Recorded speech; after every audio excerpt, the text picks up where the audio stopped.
Bismillahirrahmanirrahim. Assalamualaikum warahmatullahi wabarakatuh. Alhamdulillahilladzi lahu ma fis samawati wa ma fil ardi wa lahul hamdu fil akhirah. Asyhadu an la ilaha illallah wahdahu la syarikalah wa asyhadu anna Muhammadan abduhu wa rasuluh. Allahumma shalli wa sallim wa barik ala nabiyyina Muhammad wa ala alihi wa ashabihi ajma'in. Rabbana atmim lana nurana waghfir lana dzunubana wa kaffir anna sayyi'atina wa tawaffana ma'al abrar. Amin. Segala puji bagi Allah Subhanahu wa taala. Syukur alhamdulillah ya teman-teman. Kita senantiasa mengucapkan pujian ya kepada Allah dengan mengucapkan alhamdulillah, alhamdulillah, alhamdulillah ala kulli hal atas segala kondisi kita kayak gitu ya.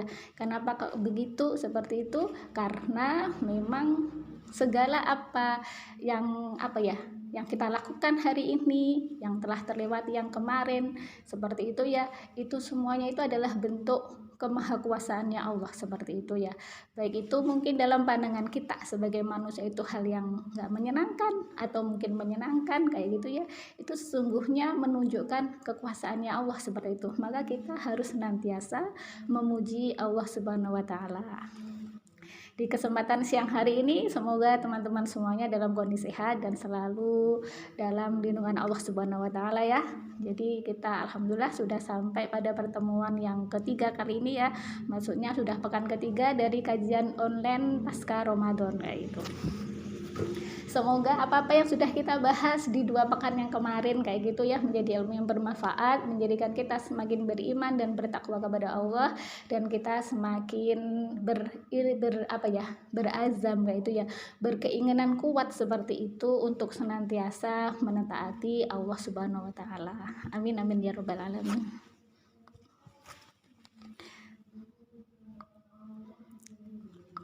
Teman-teman semuanya, hari ini kita sudah memasuki pada pembahasan dosa yang dianggap biasa. Maksudnya perbuatan yang itu mendatangkan dosa yang kemudian oleh sebagian orang seperti itu dianggap sebagai dosa yang biasa-biasa aja kayak gitu ya. Kita hari ini sudah memasuki pada poin yang kelima dan keenam.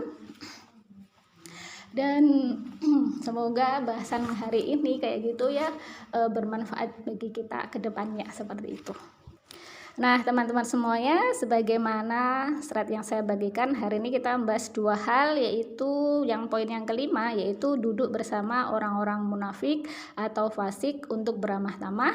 Kemudian poin yang keenam adalah tidak tumakninah dalam sholat kayak gitu. Kita bahas satu-satu ya teman-teman rahimakumullah ya. Kita bahas dulu yang poin kelima, yaitu perbuatan yang di situ bisa mendatangkan dosa yang kemudian kadang-kadang dianggap biasa aja kayak gitu ya, perbuatan ini kayak gitu, padahal dosanya itu nggak ada ya, dosa itu yang main-main gitu nggak ada ya, dosa itu ya dosa kayak gitu ya. Cuma nanti ada yang dosa yang besar, ada yang dosa yang pengampunannya itu butuh benar-benar bertobat ya, ada yang cukup dengan istighfar seperti itu ya. Kita kali ini yang poin yang kelima yaitu duduk bersama orang-orang munafik atau fasik untuk beramah tamah kayak gitu. Nah sebelum ke poin ke situ kayak gitu ya, kita ingat dulu bahwasanya Allah Subhanahu wa taala itu memerintahkan kita untuk bergaul, maksudnya itu berinteraksi dengan manusia yang lainnya kayak gitu. Dalam sebuah hadisnya Rasulullah itu bersabda, ittaqillaha haitsuma kunta wa atbi'is sayyi'atal hasanata tamhuha wa khaliqin nasa bi khuluqin hasanin. Rawahu Tirmidzi ya. Dalam hadis itu ada 3 pesan minimal ya, 3 pesan yang Rasulullah sampaikan. Yang pertama, ittaqillaha haitsuma kunta, itu bertakwalah kepada Allah dimanapun kalian itu berada kayak gitu. Kemudian yang kedua, ittaqillaha haitsuma kunta wa atbi'is sayyi'atal hasanata tamkuha, dan iringilah kayak itu, ikutilah kayak itu perbuatan yang buruk itu dengan perbuatan baik yang itu akan menghapusnya, maksudnya itu menghapus dosa keburukan yang kita lakukan tadi itu. Kemudian pesan yang ketiga apa? Wa khaliqin nasa bi khuluqin hasanin, dan bergaulah dengan manusia bihulukin hasanin, dengan akhlak yang baik kayak gitu. Nah, jadi dari hadis itu kayak gitu ya, dari poin yang ketiga tadi itu Rasulullah kayak gitu ya memerintahkan kita, itu mengingatkan kita, menasihatkan kita itu untuk berinteraksi, bergaul dengan manusia yang lain itu dengan akhlak yang baik kayak gitu.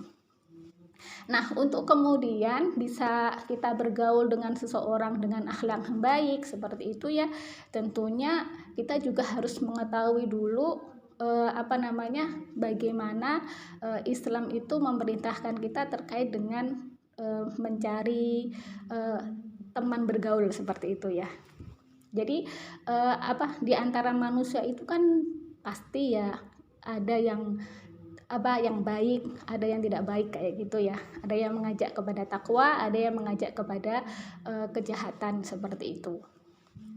Nah, makanya kemudian ada hadis Rasulullah SAW itu yang kemudian memberikan petunjuk kayak gitu kepada umatnya, bagaimana antara perumpamaan seorang teman itu yang sulih dan kemudian seorang teman itu yang munafik atau fasik seperti itu ya. Dalam sebuah hadis muttafaqun alaih ya, jadi Rasulullah itu bersabda, sesungguhnya perumpamaan teman yang solih ya atau baik dan teman yang jahat adalah seperti pembawa minyak wangi dan peniup api pandai besi, yaitu pembawa minyak wangi mungkin akan mencipratkan kayak gitu ya minyak wangi itu, atau engkau membeli darinya, atau engkau hanya akan mencium aroma harumnya itu. Sedangkan peniup api tukang besi mungkin akan membakar bajumu, atau engkau akan mencium darinya bau yang tidak sedap kayak gitu. Jadi dalam hadis itu sebenarnya selain memberikan petunjuk perbandingan seperti itu antara bergaul dengan teman yang sulih dengan teman yang jahat, itu juga secara tidak langsung itu mengindikasikan supaya kita itu tidak bergaul dengan orang-orang yang mengajak kepada kefujuran kayak gitu ya, kepada keburukan, kepada kejahatan seperti itu. Jadi kalau kita kaitkan ya dengan poin yang kelima tadi itu, bahwasanya kita itu nggak dilarang kayak gitu ya duduk bersama orang-orang yang itu munafik atau fasik untuk kemudian beramah tamah. Artinya itu kita nyaman-nyaman aja kayak gitu bersama dengan mereka itu.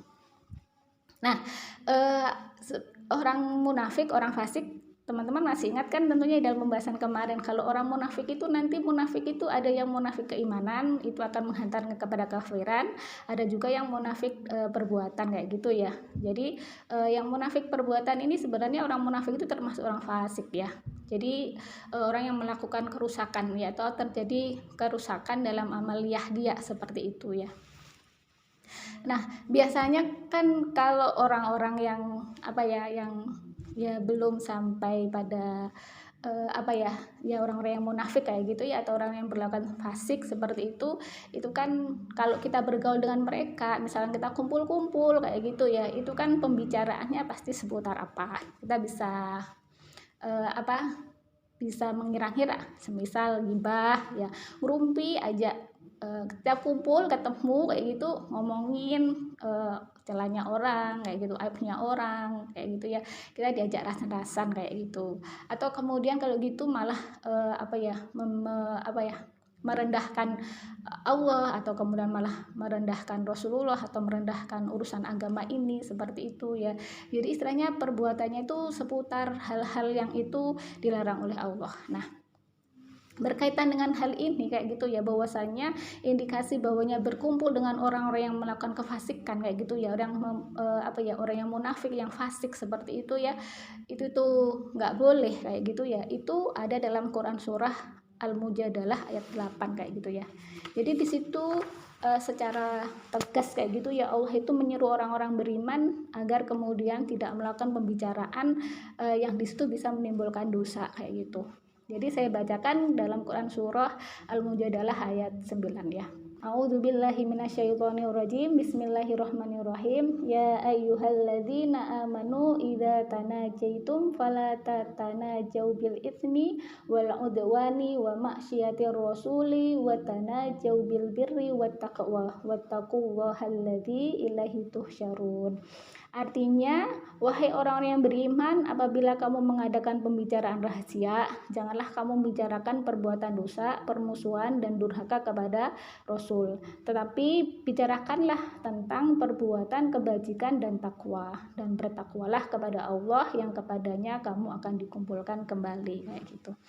Jadi kalau kita berkumpul dengan orang-orang yang sekiranya itu tidak menjadikan kita itu tambah baik kayak gitu ya, tambah ingat kepada Allah, atau dalam ayat tadi itu mengadakan pembicaraan yang itu mengandung dosa kayak gitu ya, seperti ghibah itu kan juga mengandung dosa ya, atau kemudian membicarakan yang bisa adu domba, misalkan namimah kayak gitu ya, itu juga dosa kayak gitu ya, atau kemudian permusuhan. Berarti kalau namimah itu kan bisa menyebabkan permusuhan satu dengan yang lainnya, kayak itu saling adu domba kayak gitu. Atau kemudian durhaka kepada Rasul, artinya itu mengajak kepada melawan perintahnya Allah dan Rasulnya, seperti itu ya. Maka itu jangan kita benarkan ya pembicaraan mereka kayak gitu ya. Jangan kemudian kita malah nimbrung, dalam artian kita berdiam aja di forum itu kayak gitu ya, kita tetap duduk di situ kayak gitu loh. Tapi kita harus meninggalkan forum itu ya, kecuali kalau mereka sudah berhenti dari pembicaraannya, kemudian kita membicarakan hal yang baik yang itu diridhoi oleh Allah Subhanahu wa taala kayak gitu. Jadi ini hal ini berlaku baik teman kita tadi itu muslim yang berbuat fasik, ataupun non muslim yang berbuat jahat, perkataannya mengajak kepada keburukan dan dosa tadi itu kayak gitu loh. Nanti kalau dengan orang-orang non muslim itu ada lagi ayat yang lebih yang lebih tegas lagi kayak gitu ya. Selain kemudian kita memang nggak boleh membicarakan hal-hal yang berbau dosa, permusuhan, dan melawan Allah dan Rasulnya kayak gitu ya, dengan orang-orang non muslim itu kita malah tidak boleh menjadikan mereka sebagai teman kepercayaan kita ya. Dalam Quran surah Ali Imran ayat 118 itu dikatakan, ya ayyuhalladzina amanu la tattahidu bitonatan min dunikum, kayak gitu ya. Apa itu bitonah? Bitonah itu kalau teman-teman buka dalam tafsir Ibnu Katsir nanti diterangkan teman dekat yang itu mengetahui segala rahasia kita, itu enggak, oleh Allah enggak boleh kita menjadikan orang non muslim itu sebagai bitonah kayak gitu ya.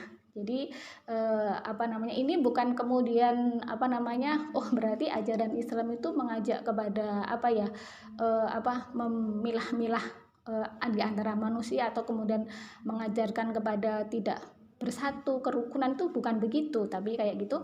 Tapi Allah itu maha tahu kayak gitu ya, apa yang terselubung dalam setiap hati manusia. Jadi Allah memberikan ayat itu berarti supaya kita itu berhati-hati dengan dengan orang-orang di luar kalangan kita, yaitu di luar muslim kayak gitu.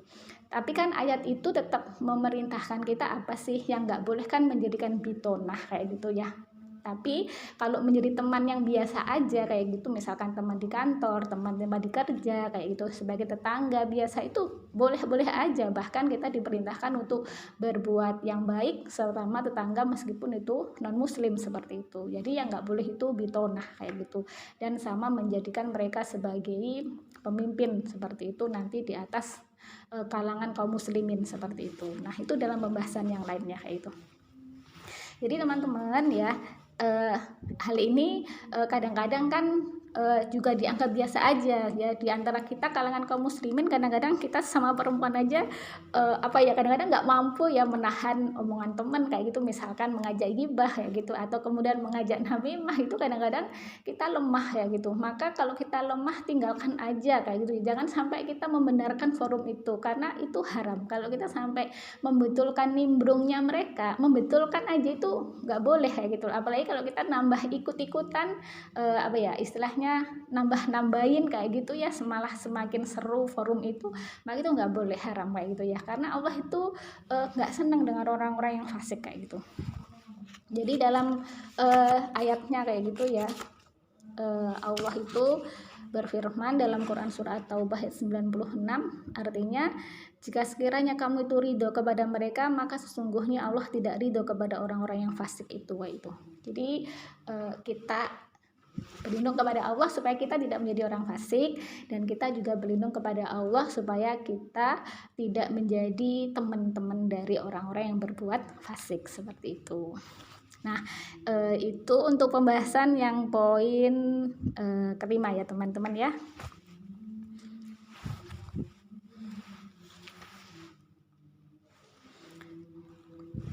Nah, berikutnya kita lanjutkan lagi ke poin yang ke-6. Nah, poin yang ke-6 itu adalah tidak tumak ninah dalam sholat kayak gitu. Jadi tumak ninah itu dalam sholat itu wajib ya hukumnya teman-teman semuanya ya. Kita bagaimana bisa tumak ninah, bisa khusyuk kayak gitu ya. Itu kita lihat dulu pada persepsi kita tentang sholat kayak gitu. Kita mempersepsi sholat itu seperti apa kayak gitu, maka itu nanti akan mempengaruhi pada akal, hati, dan badan kita kayak gitu ya. Teman-teman rahimakumullah, sesungguhnya kita itu memiliki al-khaliq ya. Al-khaliq kita itu Allah kayak gitu. Jadi dalam Quran surat Al-An'am ya ayat 102 kayak gitu ya. Jadi Allah itu berfirman, dzalikumullahu rabbukum ya, itulah Allah Tuhan kamu kayak gitu. La ilaha illahu, tidak ada Tuhan selain Dia yaitu Allah. Khaliqu kulli syai'in fa'buduh ya. Dia Allah pencipta segala sesuatu, maka sembahlah Dia. Fa'buduh itu artinya maka sembahlah Dia. Wa huwa ala kulli syai'in wakil. Dialah Allah pemelihara segala sesuatu ya. Jadi kita punya Tuhan yaitu Allah Subhanahu wa taala ya. Terus kemudian Allah itu memerintahkan kita untuk menyembahnya, fa'buduh maka sembahlah Allah kayak gitu. Jadi Allah pencipta kita kayak gitu, dan Allah adalah al-khaliq kita, yang al-khaliq kita, Tuhan kita kayak gitu. Nah, menyembah Allah itu adalah dengan sholat kayak gitu. Jadi sholat itu adalah ibadah mahdhah yang itu disukai oleh Allah Subhanahu wa taala kayak gitu. Jadi Allah itu senang kalau melihat hambanya itu sholat kayak gitu ya. Jadi kita kalau kita kalau tahu bahwa Allah itu senang kalau hambanya sholat, kita kan sebagai makhluknya kita harus mempersepsi, kita juga harus senang kayak itu menyembah Allah al-khaliq kita yang mencukupi kita, yang yang memberikan kepada kita banyak rizki ya, nikmat dari sejak bangun tidur, mulai nikmat bisa bernafas dan sebagainya kayak gitu ya, nggak perlu beli oksigen. Coba kalau di rumah sakit itu kan oksigen harganya berapa, itu 1 tabung, kita kan gratis kayak gitu ya. Jadi banyak sekali nikmat yang Allah berikan itu, dan Allah meminta kita untuk menyembahnya dengan jalan sholat seperti itu. Jadi sholat itu adalah jalan kita untuk menyembah Allah Subhanahu wa taala. Dan dalam Quran surah Al-Baqarah itu yang ayat awal-awal itu dikatakan ciri-ciri orang bertakwa itu yang selain kemudian beriman kepada yang gaib ya, mendirikan sholat kayak gitu ya. Jadi kita ingin sholat khusyuk, ingin sholat tumakninah, kita perbaiki dulu persepsi kita tentang sholat kayak itu. Kita jadikan sholat itu bukan hanya sekedar wajib aja kayak gitu, tapi kebutuhan kita seneng gitu mau menyembah Allah gitu. Kita hadirkan rasa itu. Kita akan sangat sedih kayak gitu, sangat menyesal kalau kita sampai kemudian terlewat dari sholat kita kayak itu. Jadi dengan membuat persepsi yang benar tentang sholat kayak gitu, maka kemudian kita bisa sholat itu nggak hanya sekedar menggugurkan kewajiban aja kayak gitu. Kalau hanya menggugurkan kewajiban nanti akhirnya ya sekedar centak-centuk kayak gitu ya. Istilahnya kalau orang Jawa itu hanya sekedar centak-centuk sudah selesai ya, itu udah selesai, udah terlaksana kayak gitu. Tapi jangan begitu kayak gitu. Jadi Allah itu sholat sebagai ibadah mahdhah itu ada bacaan, ada gerakan. Nah, bacaan sama gerakannya itu sudah dicontohkan oleh Rasulullah SAW. Dah kita itu tinggal ngikutin aja kayak gitu ya. Kalau bacaan sama gerakan teman-teman semua kan sudah pada hafal ya. Bacaan sholat juga banyak. Kalau teman-teman mempelajari fikih sholat nanti akan ketemu berapa banyak bacaan-bacaan sholat. Maksudnya itu tidak hanya satu, misalkan iftitah itu tidak hanya wajah tuh, tidak hanya jadi ada Allah mabait dan sebagainya. Kemudian nanti dalam setiap gerakan itu ada bacaan-bacaan yang kadang-kadang memang hadisnya beberapa banyak kayak gitu, sehingga bacaan sholat memang banyak. Selama itu ada dalilnya seperti itu maka benar kayak gitu. Nah, kemudian terkait dengan tumak ninah kayak gitu ya. Jadi apa namanya, kalau khusyuk itu kan dari awal sampai akhir itu yang diperintahkan untuk khusyuk ya. Memang di antara kalangan ulama itu ada berbeda pendapat. Ada yang mengatakan khusyuk itu suatu yang dianjurkan kayak gitu. Ada juga yang mengatakan diwajibkan kayak gitu ya. Tapi kita hari ini membahasnya tentang tumak ninah. Kalau tumak ninah itu memang wajib kayak gitu ya. Jadi tumak ninah itu apa namanya, posisi kita itu tenang kayak gitu ya, berdiam kayak gitu ya, sampai kemudian seluruh anggota badan kita itu menempati posisi dari setiap gerakan itu masing-masingnya kayak gitu. Jadi kalau misalkan kita mulai dari yang berdiri ya, takbiratul ihram, kemudian baca iftitah, kemudian al-fatihah, kemudian surah Al-Quran, itu insya Allah kita semua tumakninah ya, karena posisi badan kita menempati posisinya masing-masing seperti itu dengan tenang kayak itu. Jadi tumakninah itu kan kalau saya buka kamus bahasa Arab tadi itu disebutkan dengan hal yang tenang, hal yang tetap, hal yang aman seperti itu. Artinya menempati posisinya dengan tenang seperti itu ya. Kemudian yang yang dirawankan untuk tidak tumakninah kayak gitu itu saat kita ruku ya, karena adanya bacaan ruku yang misalkan subhana rabbiyal azim pendek atau kemudian kita tergesa-gesa kayak gitu ya, kemudian akhirnya tidak tumakninah, akhirnya rukuknya itu punggungnya belum sampai lurus kayak gitu, tangannya belum sampai menyentuh dua lutut, itu sudah langsung berdiri aja kayak gitu. Atau kemudian waktu itidal kayak gitu, itidal juga tergesa-gesa kayak gitu, akhirnya belum sampai berdiri pada posisi yang lurus seluruh anggota badan, sudah langsung aja sujud kayak gitu. Nanti sujud juga tergesa-gesa lagi, tidak tumakninah lagi, akhirnya hidungnya belum menempel, dahinya belum menempel bener kayak gitu ya, lututnya, kemudian ujung-ujung jari, kemudian tangannya belum nempel, udah berdiri lagi itu. Nah itu enggak tumakninah. Jadi tumakninah itu istilahnya kita menempatkan posisi dari masing-masing anggota badan kita itu pada posisinya dengan sampai tenang, kita baca bacaan sholat itu sampai selesai seperti itu, tidak diikuti dengan kecepatan, maksudnya kegerusu-gerusu dan sebagainya, tapi itu tumakninah sampai pada posisi tenang pada sampai selesai bacaan, dan kita memahami bacaan itu sehingga khusyuk sama tumakninah itu menyatu kayak gitu. Nah itu memang memang bukan hal yang mudah kayak gitu. Saya sendiri mengaku itu saya bisa ngomong begini tuh dalam posisi juga saya belajar dan untuk bisa seperti itu kayak gitu ya. Jadi bagaimanapun kan ini ilmu ya yang harus saya sampaikan kayak gitu ya, bahwasanya tumakninah itu adalah hukumnya wajib. Bahkan dalam hadis Rasulullah dikatakan bahwasanya orang yang tidak tumakninah sholat itu adalah orang yang mencuri sholatnya seperti itu ya. Artinya dikatakan orang yang mencuri sholat itu siapa kayak gitu, yaitu mereka yang tidak menyempurnakan rukuk dan sujudnya seperti itu ya. Jadi dalam sebuah hadis kayak gitu ya, diriwayatkan oleh Abu Dawud ya kayak gitu, kalau tadi itu ya hadis yang ada di slide itu menyebutkan bahwasannya